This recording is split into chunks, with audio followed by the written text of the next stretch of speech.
आज का जो चैप्टर है आपका न्यूक्लियस है, सेकंड लास्ट चैप्टर है। इसके बाद आपका सेमीकंडक्टर बच जाएगा। तो न्यूक्लियस में देखो हर एक साल एक क्वेश्चन ही पूछता है इससे, ठीक है। तो अगर आज की क्लास को ध्यान से देखते हो, समझते हो, तो इससे एक जो क्वेश्चन आएगा वो कर लोगे। अब वो एक क्वेश्चन क्या पूछेगा, वो जो मैं 15 क्वेश्चन लाया हूँ उसको अच्छे से करोगे तो उसी में से वो क्वेश्चन आ सकता है, ठीक है। तो 4 नंबर यहाँ से पक्के करो और सुनो ध्यान से। देखो सबसे पहले आप लोग जानते थे एटम्स चैप्टर में हम लोगों ने पढ़ा था, तो एटम्स चैप्टर में प्रोटॉन और न्यूट्रॉन क्या था, न्यूक्लियस में था।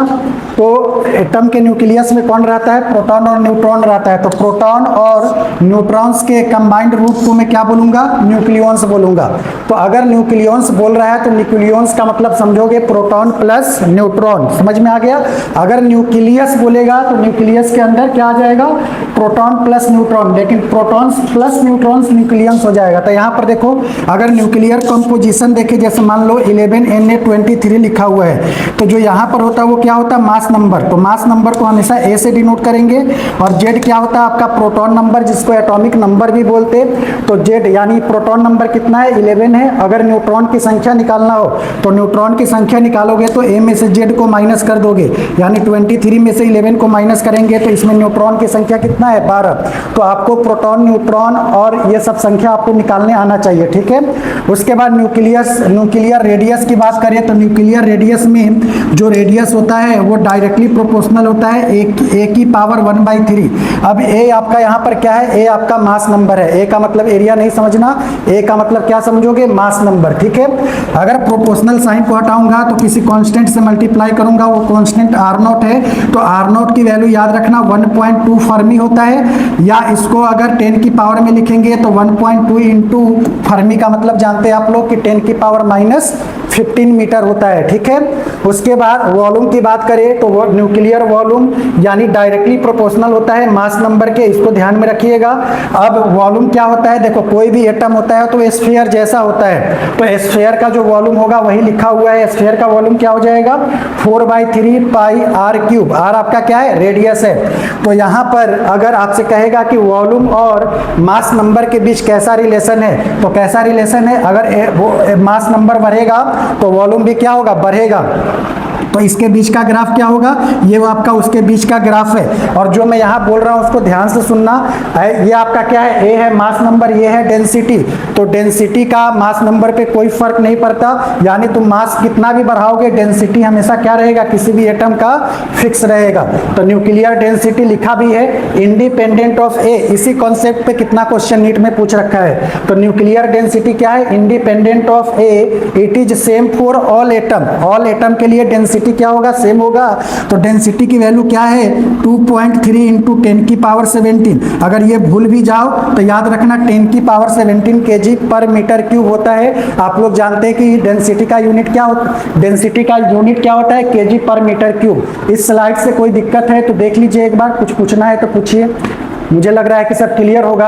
आपको याद रखना होगा कोई भी एटम लिखा हुआ है तो नीचे वाला आपका एटॉमिक नंबर होता है, ऊपर वाला मास नंबर होता है। Atomic number, proton number, electron number सब बराबर होता है।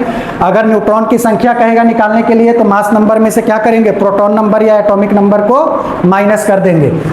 उसके बाद ये सब बता दिया, इसको ये सब आपको पहले से पता होगा, ठीक है। नेक्स्ट अब बारी है न्यूक्लियर फोर्स की, है ना। तो न्यूक्लियर फोर्स में याद रखना न्यूक्लियर फोर्स लगभग 10 की पावर 39 टाइम्स होता है ग्रेविटेशनल फोर्स के। तो अगर बोला जाएगा कि इस यूनिवर्स में सबसे ज़्यादा फोर्स किसके बीच लगता है, तो न्यूक्लियर फोर्स के बीच ही लगता है। और सबसे कम किसका लगता है, तो ग्रेविटेशनल फोर्स लगता है। तो याद रखिएगा न्यूक्लियर फोर्स सबसे ज़्यादा होता है और ग्रेविटेशनल फोर्स सबसे कम होता है। मान लो एग्जाम में पूछ दिया कि न्यूक्लियर फोर्स ग्रेविटेशनल का कितना टाइम्स है, तो 10 की पावर 39 टाइम्स, ये आपके माइंड में होना चाहिए, ठीक है। लिखा भी है न्यूक्लियर फोर्स के बारे में, strongest force existing in nature. यानी देखो अभी ग्रेविटेशनल फोर्स पढ़े थे हम लोग, कूलम्स फोर्स पढ़े थे, ये सब क्या था, सेंट्रल फोर्स था, सेंटर से सेंटर लगता था। लेकिन जो आपका न्यूक्लियर फोर्स है नॉन सेंट्रल फोर्स है, वो सब क्या था, कंजर्वेटिव होता था। ये आपका नॉन कंजर्वेटिव है। तो ये सब भी आपको याद होना चाहिए।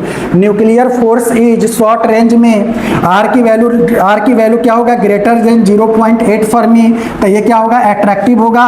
और रेंज आर की वैल्यू अगर 0.8 फर्मी से कम हुआ तो वो कैसे होगा, रिपल्सिव। जैसे कूलम्ब्स लॉ में हम लोगों ने पढ़ा था, प्लस प्लस के बीच में क्या था, एट्रैक्शन था कि रिपल्सन था, रिपल्सन था, और प्लस माइनस के बीच में क्या था, एट्रैक्शन था। तो इसमें आपको ये दो कंडीशन याद रखना होगा कि एट्रैक्टिव कब होगा और रिपल्सिव कब होगा। Nuclear force is charge independent, जैसे आप कूलम्ब्स फोर्स में चार्ज पे डिपेंड करता था, लेकिन न्यूक्लियर फोर्स आपका क्या है, चार्ज इंडिपेंडेंट है। नीट में ये क्वेश्चन पूछ रखा है, 4 स्टेटमेंट दिया था, बोला था कि कौन सा सही होगा, 3 ऐसा ही एक ऑप्शन था, बाकी ऑप्शन में कट लगा दिया था कि बराबर नहीं होगा। तो याद रखना, प्रोटॉन के बीच का फोर्स बराबर होता है न्यूट्रॉन के फोर्स के बीच का, और प्रोटॉन न्यूट्रॉन का। तो ये स्टेटमेंट आपको याद रखना है, ये नीट का क्वेश्चन है, ठीक है। आगे आ जाओ, नेक्स्ट है आपका न्यूक्लियाई। तो मास डिफेक्ट आप लोग जानते हैं, डेल्टा एम कैसे निकालते हैं, यानी आप लोग जानते हैं P प्लस एन क्या होता है, न्यूक्लियस होता है। तो मास ऑफ न्यूक्लियस जो होता है वो लेस देन होता है Z M P plus A minus Z M N. Detail class में, रेगुलर क्लास में ये बताया जाता है कि ये मास डिफेक्ट का फॉर्मूला कैसे आया था। तो अभी आपको याद रखना है कि मास डिफेक्ट क्या हो जाएगा, Z M P plus A minus Z M N minus mass of nucleus. ये फॉर्मूला इंपॉर्टेंट है, ये आप याद रख सकते हो, ठीक है। नेक्स्ट है आपका बाइंडिंग एनर्जी। तो देखो बाइंडिंग एनर्जी होता है, जो मास डिफेक्ट निकालोगे ना डेल्टा एम, उसी को क्या करोगे, सी स्क्वायर से मल्टीप्लाई कर दोगे। तो जो बाइंडिंग एनर्जी होगा वो आपका क्या हो जाएगा, डेल्टा एम सी स्क्वायर। बाहर कुछ है क्या, बोर्ड पे देख, तू देखते रहता, मेरे को फर्क नहीं पड़ता, लेकिन यहां देखेगा तो कुछ भला हो जाएगा। मान ले तेरे को बाइंडिंग एनर्जी का फॉर्मूला ही पूछ लिया, कुछ छोटा सा न्यूमेरिकल ही दे दिया, तो देखेगा तभी तो करेगा। तो बाइंडिंग एनर्जी क्या हो जाएगा, डेल्टा एम सी स्क्वायर। अब यहाँ पर डेल्टा एम की वैल्यू ये है, तो जब सबको कैलकुलेट करोगे ना, तो बाइंडिंग एनर्जी डेल्टा एम ये आपको एएमयू में ही दिया रहेगा। अगर एएमयू में नहीं देगा तो आप ये पूरा कंसेप्ट निकाल के निकालोगे, और यहाँ पर सबको जब कन्वर्ट करोगे तो ये 931 मेगा इलेक्ट्रॉन वोल्ट आता है। ये आपको याद रखना है कि जब डेल्टा एम आपको एएमयू में देगा तो 931 से मल्टीप्लाई कर देंगे तो हमारे पास बाइंडिंग एनर्जी आ जाएगा। अब यहाँ पर देखो, ये ए प्लस बी बराबर C plus D plus Q है। अब आप लोग जानते होंगे, केमिस्ट्री में पढ़े होंगे, इसको क्या बोलते हैं, मास ऑफ रिएक्टेंट, और इसको क्या बोलते हैं, मास ऑफ प्रोडक्ट। यानी ये दोनों रिएक्शन करके ये बनाया।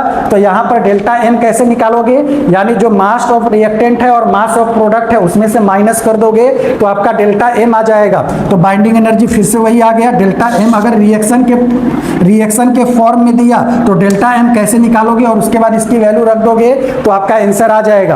अब क्यू वैल्यू कभी पूछा नहीं है तो इसको छोड़ सकते हो, लेकिन देखना है तो देख लो, binding energy of product minus binding energy of reactant, ये कभी हालांकि पूछा नहीं है तो इसको आप स्किप कर सकते हो, लेकिन ये इंपॉर्टेंट है। रिएक्शन के तौर पे रिएक्टेंट में से प्रोडक्ट को माइनस करोगे तो आपका डेल्टा एम आ जाएगा। एक बार इसको देखो और कोई डाउट है तो पूछो। ये स्टेटमेंट याद रखना कि मास ऑफ न्यूक्लियस कम होता है Z M P plus A minus Z M N से, तो इसमें से इसको माइनस करोगे, मास ऑफ न्यूक्लियस को माइनस करोगे। इसके बाद अगर हम आगे आते हैं तो आगे आपका बाइंडिंग एनर्जी पर न्यूक्लियन है। तो देखो, अगर आपसे पेपर में पूछेगा कि जो एटम का स्टेबिलिटी है वो कौन डिसाइड करता है, तो एटम का स्टेबिलिटी याद रखना बाइंडिंग एनर्जी डिसाइड नहीं करता है, binding energy per nucleon decide करता है कि कौन सा एटम स्टेबल होगा और कौन सा स्टेबल नहीं होगा। तो बाइंडिंग एनर्जी पर न्यूक्लियन होता है। तो बाइंडिंग एनर्जी पर न्यूक्लियन क्या होगा, EB अपॉन में ए के बारे में क्या बताया था, मास नंबर, यानी जो भी बाइंडिंग एनर्जी होगा उसको मास नंबर से डिवाइड कर दोगे तो बाइंडिंग एनर्जी पर न्यूक्लियन आ जाएगा। तो एज EBN इंक्रीज, अगर binding energy per nucleon increase हो रहा है, ये नीट का ही स्टेटमेंट है, सुनो ध्यान से, अगर binding energy per nucleon increase हो रहा है तब the nucleus becomes more stable.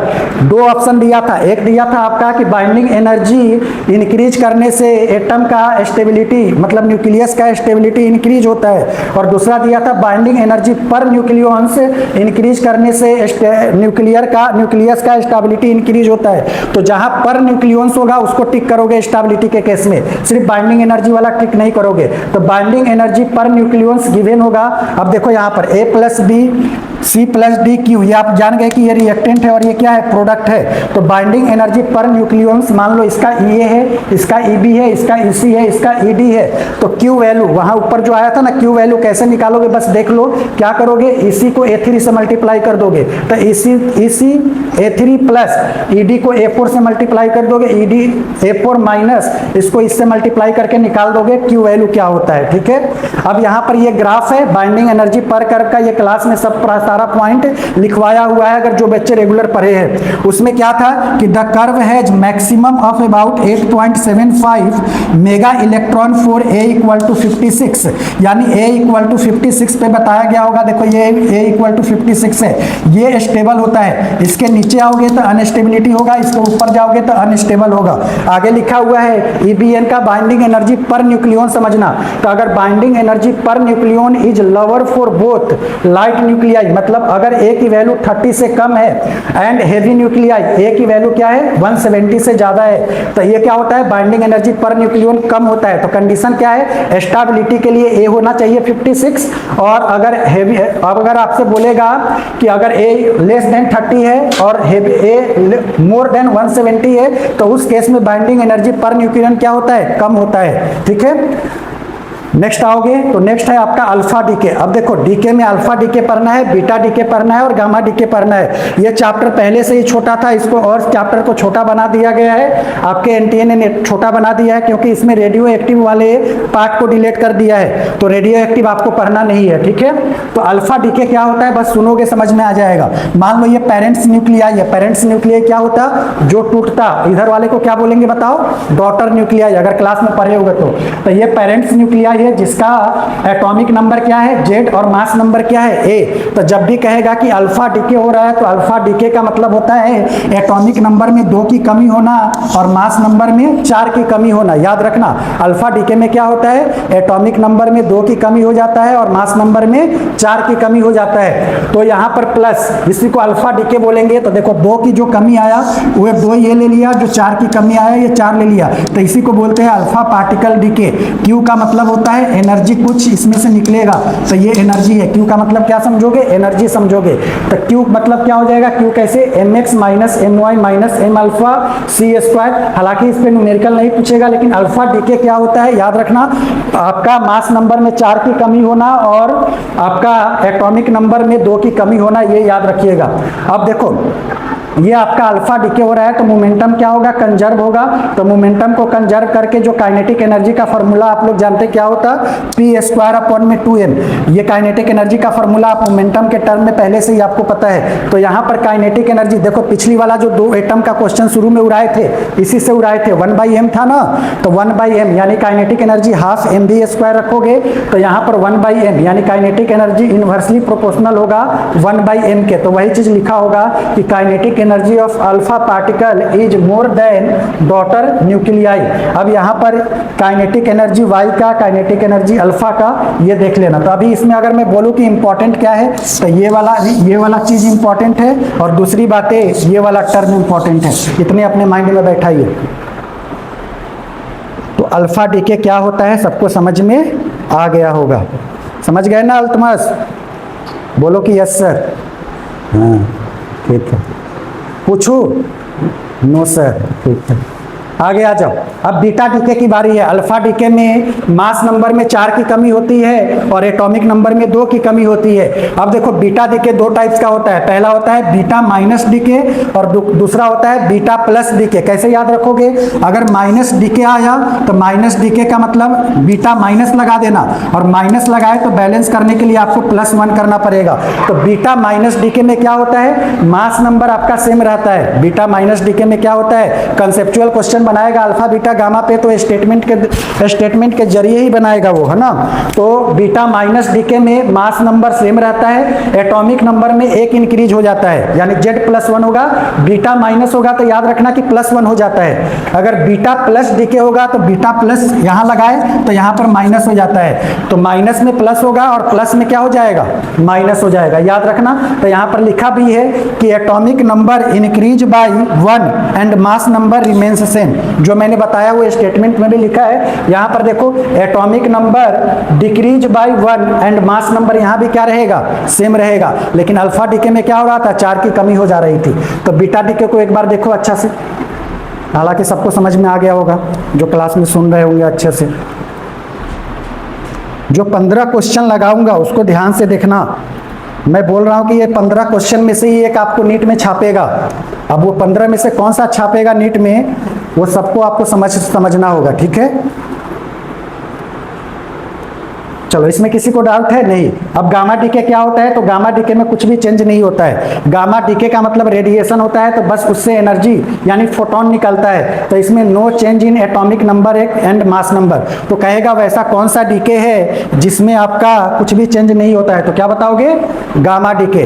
वैसा कौन सा डीके है जिसमें मास नंबर में 4 की कमी आ जाती है, 4 की कमी आती है, तो क्या बताओगे, अल्फा डीके। ऐसा कौन सा डीके है जिसमें मास नंबर क्या रहता है, सेम रहता है, तो क्या बताओगे, बीटा डीके। अगर बीटा माइनस डीके बोलेगा तो वो सही है कि गलत? मान लो कि ऑप्शन में बीटा डीके ना देके बीटा माइनस डीके दिया, तो वो सही है कि गलत? सही है। बीटा प्लस भी रहेगा तो क्या है, सही है। अब कहेगा कि बीटा माइनस डीके है, तो बीटा माइनस डीके में आपका एटॉमिक नंबर बढ़ेगा या कम होगा, बढ़ेगा। माइनस है तो बढ़ा देना। अगर कहेगा बीटा प्लस डीके है, तो बीटा प्लस डीके में एटॉमिक नंबर बढ़ेगा या कम होगा, कम होगा, ठीक है। तो इतनी बातें आपको पता होनी चाहिए। अब आगे आ जाओ। इसके आगे आओगे तो आपका न्यूक्लियर फिजन है, 2 रिएक्शन होता है, न्यूक्लियर फिजन और न्यूक्लियर फ्यूजन। तो अभी न्यूक्लियर फिजन की बात करेंगे। तो न्यूक्लियर फिजन किस में होता है, ये रिएक्शन ही आपको पूछ देगा। रिएक्शन याद रखना, न्यूक्लियर फिजन में क्या होता है, यूरेनियम 92-235 है। तो इसमें क्या होता है, एक न्यूट्रॉन का इस पे मतलब इंसिडेंट करवाया जाता है, तो उसमें क्या होगा, यूरेनियम 92-236, मतलब जैसे इसको मिलाओगे ये ऐसा रूप ले लेगा। देखो न्यूट्रॉन मिल रहा है ना, तो 235 से 236 हो गया, ये तो 0 है तो 92 ही रहेगा। तो यूरेनियम 2 भाग में बट जाता है, तो 2 भाग में बटेगा तो पहला भाग क्या होगा, बेरियम, दूसरा क्या होगा, क्रिप्टॉन। और याद रखना जब भी न्यूट्रॉन्स निकलता है तो 3 के फॉर्म में निकलता है। तो आप लोगों ने पढ़ा होगा न्यूक्लियर फिजन 2 टाइप्स का होता है, एक होता है कंट्रोल और दूसरा होता है अनकंट्रोल। तो अनकंट्रोल में 3 निकलेगा तो उसको कंट्रोल करवाएंगे, जिसको न्यूक्लियर रिएक्टर में यूज किया जाता है, ठीक है। तो ये रिएक्शन आपको समझ में आ गया होगा, बेरियम। अब देखो इसको जब कंबाइन करोगे तो इसी का फॉर्म लेगा, मतलब ये जितना है उतना ही आएगा। तो बेरियम प्लस क्रिप्टॉन याद रखिएगा। तो न्यूक्लियर रिएक्टर में इसका यूज होता है। तो न्यूक्लियर रिएक्टर में आपको क्या याद रखना है वो समझो।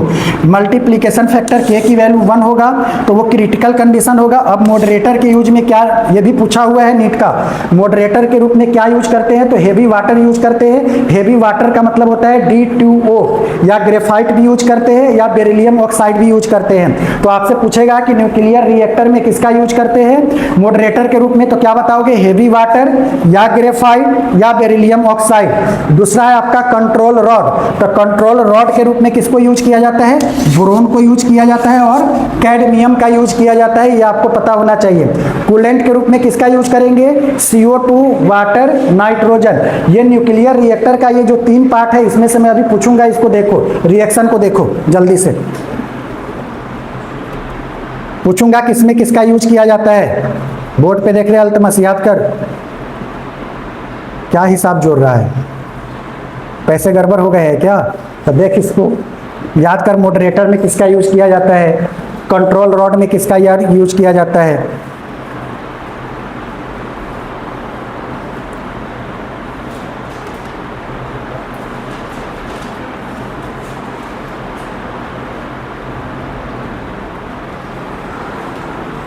सबको याद हो गया होगा।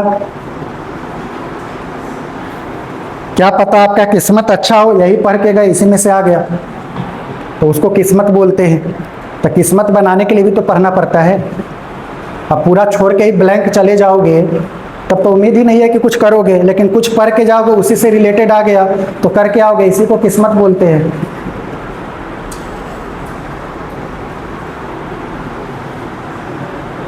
तो मॉडरेटर, कंट्रोल रॉड और कूलेंट में क्या यूज करते हैं ये आपको पता हो गया होगा। तो न्यूक्लियर फिजन के बाद, फिजन का मतलब टूटना होता है, एक बड़ा न्यूक्लियस 2 न्यूक्लियस में टूट जाएगा, 3 न्यूट्रॉन निकलेगा। अब न्यूक्लियर फ्यूजन है, तो तो न्यूक्लियर फ्यूजन में आपको कंबाइन करना होता है, तो ये रिएक्शन आपको याद करना होगा, ठीक है। तो पूछेगा न्यूक्लियर फ्यूजन कहाँ होता है, तो सन के कोर में होता है। न्यूक्लियर फ्यूजन कहाँ होता है, सन के कोर में होता है। कल मैंने रोजमिन को बोला था सही से बैठने के लिए, आज राबिया को बोलना पड़ेगा। राबिया सही से बैठो, लग रहा है सो जाओगी, ठीक है। तो यहाँ पर लिखा है 4 hydrogen atoms combine to form on helium. Helium में जानते हैं आप 2 एटॉमिक नंबर रहता और मास नंबर 4 रहता। Atom with the release of, ये याद रखना, 26.7 mega electron volt of energy. आपको याद होगा, मैंने क्लास में करवाया होगा कि न्यूक्लियर फ्यूजन में ज़्यादा एनर्जी निकलता है या न्यूक्लियर फ्यूजन में, याद है। एक क्वेश्चन दे के समझाया था, और पर ग्राम कितना आया था एनर्जी, वो याद है। तो याद रखना, पर ग्राम की बात करेगा तो न्यूक्लियर फ्यूजन में से ज़्यादा एनर्जी निकलता होगा। नोट्स पकड़ के, नोट्स निकाल के एक बार देखना। Achieve at very high temperature in order to overcome electrostatic repulsion, ठीक है, बस हो गया, बहुत ही कम था। तो एक बार स्लाइड जितना पढ़ाया, देखो न्यूक्लियस चैप्टर छोटा है, बहुत ही छोटा है। आपको जितना बताया उतना याद होना चाहिए, और जो क्वेश्चन मैं करवाऊंगा उस क्वेश्चन पे आप लोग ध्यान दो।